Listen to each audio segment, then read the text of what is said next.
우리 서로 안부를 나누는 그런 시간 갖도록 하겠습니다. 추석 잘 지내셨습니까? 이렇게 서로 성도의 교제 함께 나누겠습니다.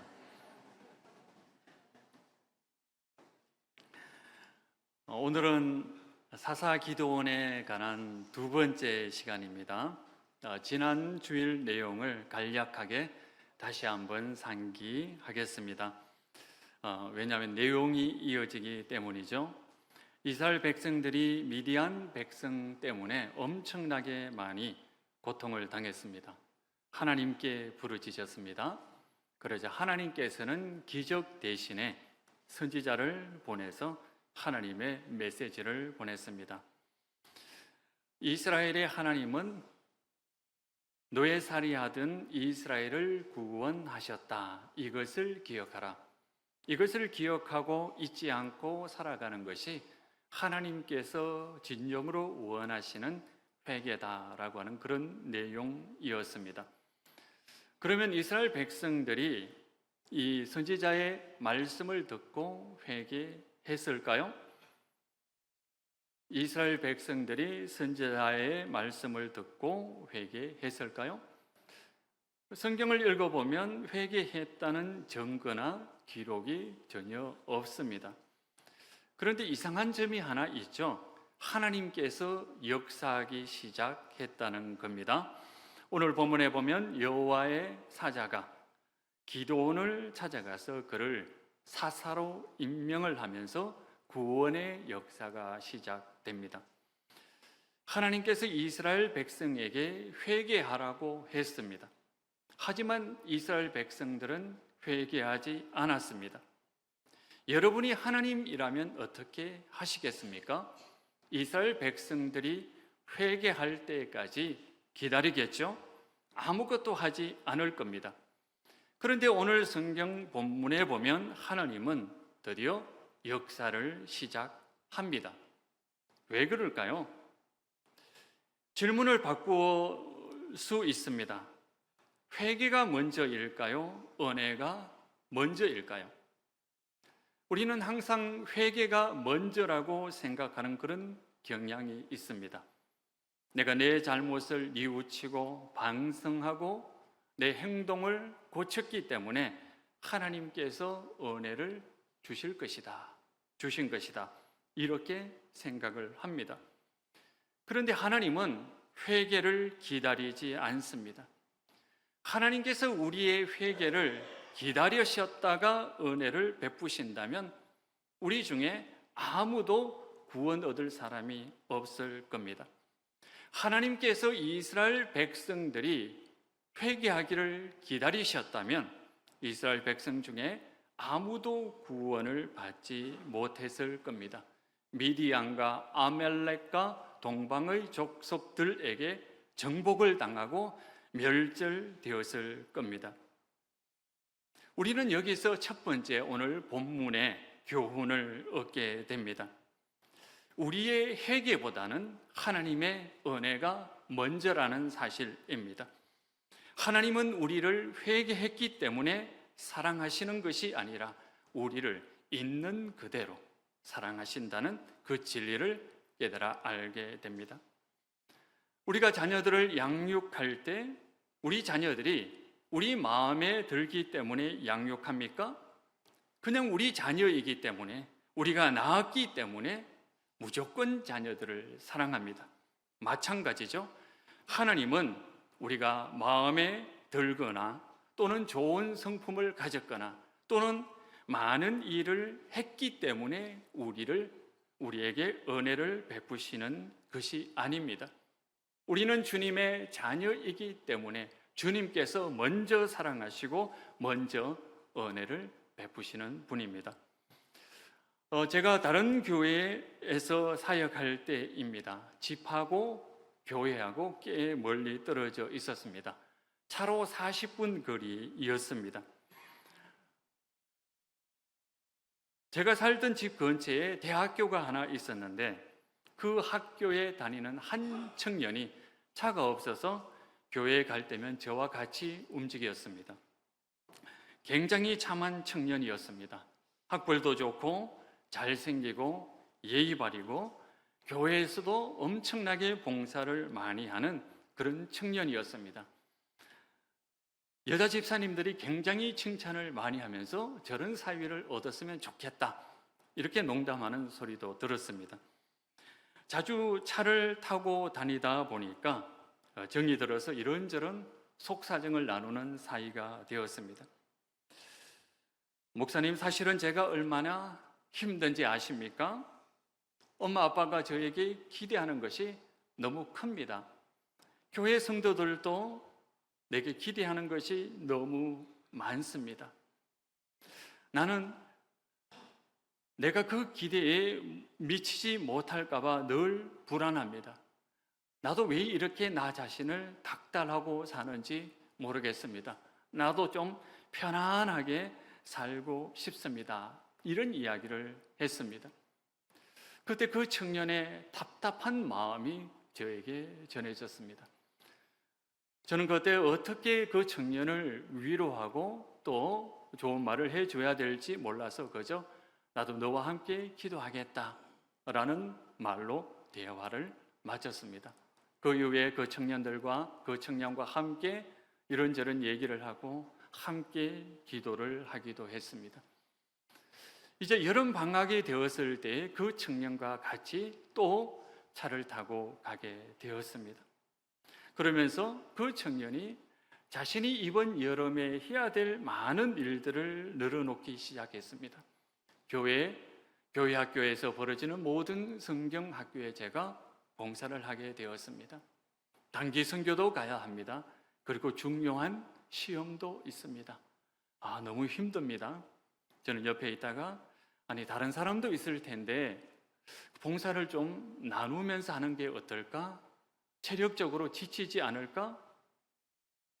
그러자 그때 청년이 이렇게 이야기를 했습니다. 내가 이렇게 봉사하지 않으면 하나님께서 나를 사랑하지 않을까 두렵습니다. 나를 축복하지 않을까 두렵습니다. 그때 제 마음속에 이런 생각이 스쳐가서 이야기를 했습니다. 하나님께서 참 섭섭하시겠다. 하나님께서는 너가 이렇게 훌륭하게 자라고 인품을 가지고 많은 봉사를 하기 이전에도 너를 그렇게 사랑했을 텐데, 내가 태어났을 때, 내가 어린 아이였을 때, 내가 실수하였을 때 그 모든 순간에 너를 사랑하고 너를 아껴주셨을 텐데 네가 그런 말을 하니까 내가 이렇게 많은 봉사를 해야만, 내가 이렇게 많은 성과를 내야만 하나님이 나를 사랑해 주실 거야? 축복해 주실 거야? 이런 말을 하다니 하나님은 이 이야기를 듣고 참 섭섭하겠다, 이렇게 저도 모르게 이야기를 했습니다. 하나님은 우리에게 은혜를 먼저 베푸시는 분입니다. 우리가 무엇을 하기 전에, 우리가 어떤 사람이 되기 이전에 그 이전부터 우리에게 은혜를 베푸시고 사랑하시는 분입니다. 우리를 있는 그대로 사랑하시는 분입니다. 하나님께서는 지금 이 모습 이대로 사랑하시는 분입니다. 우리가 이렇게 훌륭하게 예배드리지 않았을 때에도, 우리가 이렇게 많은 봉사를 하지 않았을 때에도, 우리가 이렇게 다른 사람에게 인정받지 않았을 그 전부터, 그 훨씬 전부터 우리에게 은혜와 사랑을 베풀어 주셨던 분입니다. 하나님께서는 우리를 지금 이 모습 이대로 사랑하십니다. 이 사실을 우리가 마음으로 확신하시기를 바랍니다. 하나님께서는 이스라엘이 회개하지 않아도 그들에게 은혜를 베푸시고 그들을 사랑으로 인도하셨습니다. 그러나 하나님께서는 이스라엘을 그냥 그 모습 그대로 사랑하지만 그냥 그대로 두는 것이 아니라 그들을 인도해서 좀 더 하나님의 백성다운 모습으로 변화시키시고 성장하기를 원하시는 분입니다. 주님께서 왜 우리를 사랑할까요? 우리가 완벽한 성도이기 때문일까요? 우리가 경건한 생활을 하기 때문일까요? 인품이 원만하고 긍휼이 많기 때문에 우리를 사랑할까요? 교회에서 우리가 열심히 봉사하기 때문에 우리를 사랑할까요? 아니죠. 주님은 우리가 지금보다 훨씬 더 못할 때도 사랑하셨고, 우리가 좀 부족해도 사랑하시고, 앞으로도 우리가 좀 부족할 것이지만 그럼에도 불구하고 하나님은 우리를 사랑할 것입니다. 이것이 주님의 은혜입니다. 부족하면 부족한 대로, 흠이 많으면 흠이 많은 대로 사랑하시는 분이 바로 주님의 은혜입니다. 그런데 주님은 우리를 지금 이 모습 이대로는 두기를 원하지 않으십니다. 우리를 고치시고 훈련해 나갈 겁니다. 여러분들이 자녀를 사랑할 때 자녀들이 있는 모습 그대로 사랑할 겁니다. 그러나 자녀들이 그냥 지금 현재의 모습 그대로 있기를 원하지 않을 겁니다.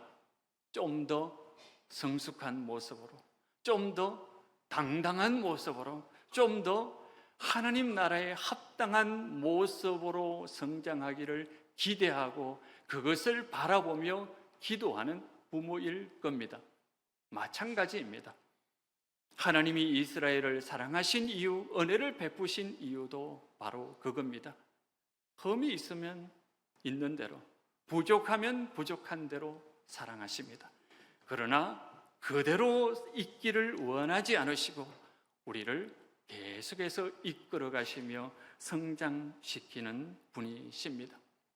우리도 이런 예수님께 우리의 마음을 내어드리고 순종하는 마음, 하나님을 사랑하는 그 마음으로 예수님을 따라 순종하는 삶을 살아가기를 바랍니다. 그러면 우리들도 언젠가 우리가 하나님의 은혜와 사랑으로 좀 더 성숙하고 주님을 닮은 모습으로 변모되어 있을 것입니다.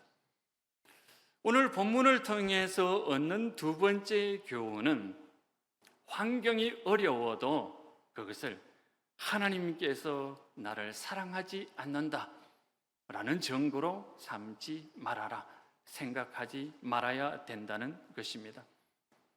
어려운 환경이 때로는 우리의 눈을 가려서 하나님의 은혜를 보지 못하게 합니다. 여호와의 사자가 기드온을 찾아갑니다. 사사로 세우기 위해서입니다. 12절에 보면 여호와의 사자가 기드온에게 인사를 나눕니다. 마지막에 보면 큰 용사여 여호와께서 너와 함께 계시도다 이렇게 인사를 합니다. 그러자 기드온이 대답을 합니다. 13절입니다. 우리 13절 말씀 함께 읽겠습니다. 기드온이 그에게 대답하되 오 나의 주여 여호와께서 우리와 함께 계시면 어찌하여 이 모든 일이 우리에게 일어납니까?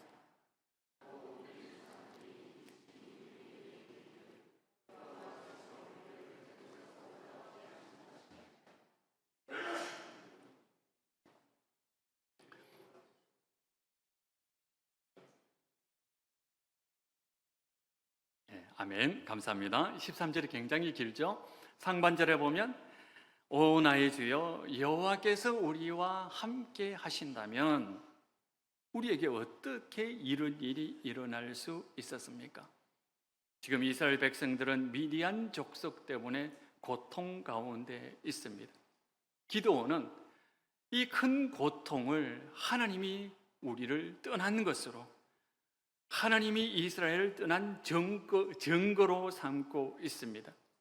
지금 기드온의 눈앞에 나타난 여호와의 사자가 하나님의 명령을 전하는데도 하나님께서 너와 함께 하신다라고 하는 말씀을 전하고 있는데도 불구하고 지금 힘들고 어려운 그 환경을 하나님이 우리와 함께 하신다, 하나님께서 우리에게 은혜를 베푸시지 않는다 라고 하는 증거로 살아가고 있습니다. 우리도 이런 착각 속에 빠질 때가 많죠. 사는 것이 어렵고 힘들 때, 또 내가 하는 일들이 잘 풀리지 않을 때 하나님께서 내게 은혜를 베푸시지 않는다, 이것이 하나님께서 우리와 함께 하시지 않는다라고 하는 그런 증거로 삼을 때가 많습니다. 크게 좌절하기도 합니다.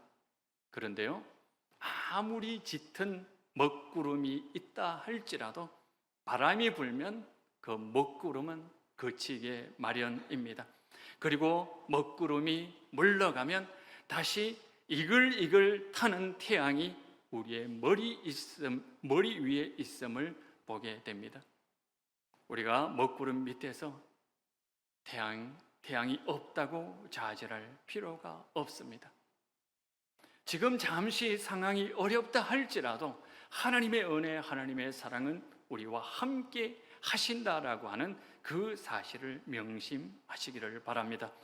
우리 가운데 어려운 환경이, 그 환경 속을 걸어가고 있는 성도들이 있다면, 그러나 하나님의 은혜가 함께하고 하신다라고 하는 그 사실을 가슴 속에 명심하시기를 바랍니다. 그러면서 자기 자신을, 이런 어려운 환경 속에서는 자기 자신을 작은 사람으로 생각하는 경우가 많습니다. 기도는 지금 무엇을 하고 있습니까? 추수를 하고 있죠? 어떻게 추수를 하고 있습니까? 포도주 틀에서 타작을 하고 있습니다. 상식적이지 않습니다. 그 당시 이스라엘 사람들은 높은 언덕이나 바람이 잘 부는 곳에서 타작을 했습니다. 그래야만 겨를 날려보낼 수 있기 때문입니다. 그런데요, 기드온은 포도주 틀을 땅에 파서 만들어 놓고 거기 숨어서 타작을 하고 있습니다. 기드온의 마음은 어떨까요? 좌절하고 두려움과 그리고 소심한 그 마음이 가득 찼을 겁니다. 하나님을 향한 원망의 마음도 있을 겁니다. 그리고 자신은 아무것도 할 수 없는 작은 사람이라고 하는 그런 마음을 가지고 있을 겁니다. 그런 기도원에게 하나님의 사자는 큰 용사여라고 이야기를 합니다. 한번 상상해 보십시오. 두려움에 떨면서 숨어서 타작을 하고 있는 기도원을 향해서 하나님의 사자가 큰 용사여라고 인사를 한다는 것이 어울리는 일일까요? 어울리지 않습니다. 환경이 힘들면 사람은 하나님의 은혜를 잊어버리는 그런 경향이 있습니다. 위축하고 소심해져서 자기 자신을 비하하기도 하고 원망하기도 하고 자기 자신이 아무것도 아닌 사람처럼 생각될 때가 있습니다. 그런데요, 하나님께서는 그런 기도원을 찾아가셔서 큰 용사여라고, 너는 큰 사람이라고, 너는 아주 중요한 사람이라고, 너는 아주 큰 은혜를 받은 사람이라고 기도원에게 이야기를 합니다. 왜 기도원이 큰 용사일까요? 왜 기도원이 큰 용사일까요? 하나님께서 큰 용사라고 하시니까 큰 용사입니다. 하나님께서 그렇게 말씀하시니까 큰 용사인 겁니다. 기도원이 자신의 재능을 가지고 큰 용사가 되는 것은 아닙니다. 물론 그 재능을 이용해서 이스라엘 백성들을 구원하는 데 이용할 수 있겠지만, 그럼에도 불구하고 중요한 것은 하나님께서 함께 하시기 때문에 큰 용사가 되는 겁니다. 16절을 한번 우리 같이 보도록 하겠습니다. 16절 말씀 우리 같이 읽도록 하겠습니다. 여호와께서 그에게 이르시되 내가 반드시 너와 함께하리니 내가 미디안 사람 치기를 한 사람 치듯 하리라. 하나님께서 함께 하시기 때문에 소심하고 원망에 젖어 있는 기도원이 큰 용사가 되는 겁니다. 하나님께서 함께 하시기 때문에 기도원이 가지고 있던 그 재능을 발휘할 수 있는 사람이기 때문입니다. 여기서 우리가 다시 한번 돌이켜 보도록 하겠습니다. 하나님께서 지금 기도원에게 찾아가셔서 큰 은혜를 베풀고 있습니다. 사랑을 베풀고 있습니다. 기도원이 하나님께 회개했기 때문에 이렇게 큰 은혜와 사랑을 베푸는 것일까요?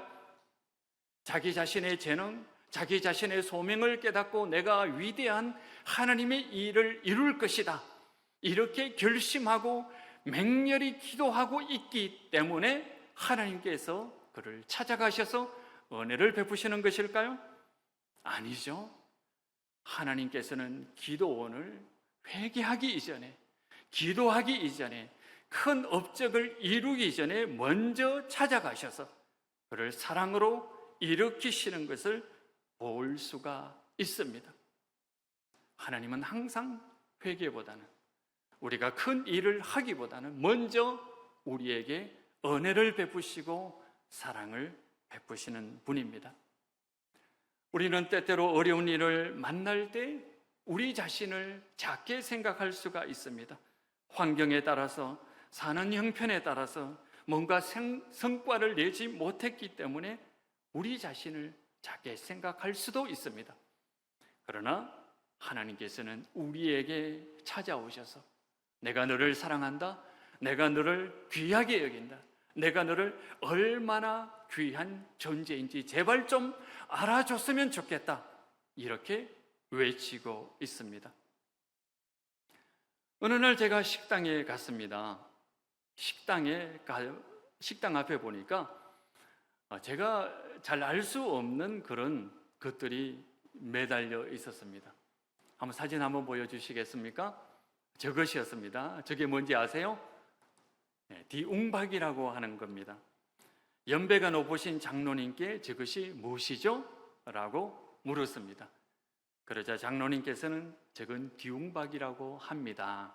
그리고 옛날 말에 여자 팔자는 디웅박이라고 하는 속담이 있습니다. 지금은 그렇지 않겠지만 옛날에는 그런 속담이 있었습니다. 겉으로 보기에는 아무것도 아닌 것 같지만 저 디웅박 속에 무엇이 담기느냐에 따라서 저 디웅박의 가치가 달라집니다. 쌀이 귀한 시절에 저 디웅박에 쌀이 담기면 얼마나 귀하겠습니까? 가난한 집에 저 디웅박에 금이 담긴다면 얼마나 귀하겠습니까? 저 디웅박에 지푸라기가 담긴다면 아무 쓸모 없는 겁니다. 장로님께서 설명해 주셨습니다. 기도는 디웅박에 불과하죠. 그러나 디웅박에 불과한 그 기도원의 인생에 하나님의 은혜와 사랑이 담겼습니다. 그러자 귀한 하나님의 도구가 되었습니다. 하나님의 일을 이룰 수 있는 사람이 되었습니다. 신약을 살아가고 있는 우리 성도들에게는 무엇이 담길까요? 예수 그리스도의 그 땀이 담깁니다. 예수 그리스도의 피가 담깁니다. 예수 그리스도의 고난이 담겨 있습니다. 그리고 그 고난과 피와 땀 속에는 내가 너를 얼마나 귀하게 여기는 존재인지, 내가 너를 얼마나 사랑하는지 제발 좀 알아줬으면 좋겠다. 세상 사람들이 너를 인정하지 않더라도, 세상 사람들이 너를 귀하게 여기지 않더라도, 너가 이 세상을 살아가면 큰 업적을 남기지 못한다 할지라도 나는 너를 얼마나 귀중하게 여기는지 제발 내 목소리를 들어줬으면 좋겠다라고 하는 예수님의 그 간절한 외침이 우리의 몸속에, 우리의 인생 속에 담겨 있지 않습니까? 우리 가슴 속에, 우리의 마음 속에서 주님의 간절한 이 외침을 따라가는 그런 성도들이 되기를 바랍니다. 그래서 세상 사람이 무엇이라 하든 나는 정말 존귀한 사람이다, 자신의 목숨까지 버리시면서까지 우리를 사랑하는 그 예수님의 사랑을 담고 있기 때문이다 라고 하는 그 소리를 늘 들으면서 감사하면서 하나님을 찬양하고 예배하며 살아가는 주의 성도들이 되시기를 바랍니다. 기도하시겠습니다. 하나님 아버지, 우리에게 찾아오셔서 우리를 사랑으로 인도해 주시니 감사를 드립니다. 저희들이 어리석어서 때때로 주의 사랑을 보지 못할 때가 많습니다. 우리의 눈을 열어주시옵소서, 우리의 귀를 열어주시옵소서. 주께서 우리를 위하여 십자가를 지셨던 그 사랑을 볼 수 있도록 도와주시옵소서.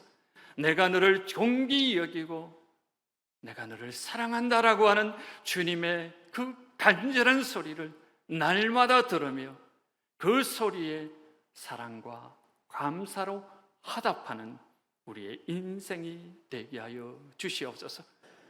예수님 이름으로 기도드리옵나이다. 아멘.